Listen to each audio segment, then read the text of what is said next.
These days, you wouldn't call New York a particularly tobacco-friendly city. You can't smoke in most indoor places except for private homes and some cigar bars. You can't smoke in public parks and restaurants and bars, even in front of some buildings.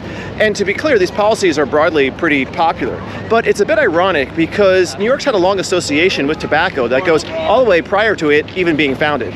The Lenape tribe grew tobacco on Manhattan Island prior to European arrival, including around a village called Sapakanakun, where today's Greenwich Village sits.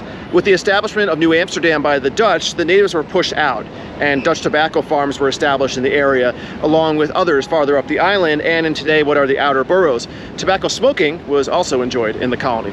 By the mid-1700s, tobacco was being brought in from the south to New York, but New York remained the most important place for tobacco product manufacturing in the country, a title it would hold all the way into the mid-20th century. Starting in the 1760s, Pierre Lorillard created a business empire here on snuff, powdered tobacco taken up one's nose. But the biggest tobacco products of the 1800s were cigars, which initially were imported into New York, but would come to be manufactured here as well. Immigration played a big part, both providing a consumer base and a workforce for cigar production. Skilled cigar rollers from Germany initially made production possible, but over time, many immigrant groups would get into the trade, including Eastern Europeans and Chinese. By that point, the tobacco farms in New York were long gone, but plenty of the crop was being sent up here from the south and deposited in warehouses like this one that's in today's Dumbo. This was originally owned by Lorillard Tobacco Company. Today, it is a performing arts space called St. Anne's Warehouse. New York offered a large immigrant population who could be paid low wages, particularly for cigarette manufacturing, in which the laborers were usually young immigrant women. New York was also the corporate headquarters for the American Tobacco Company, which controlled 90% of cigarette production in the US. Its founder, James B. Duke, lived in New York in a grand mansion on 78th Street and 5th Avenue.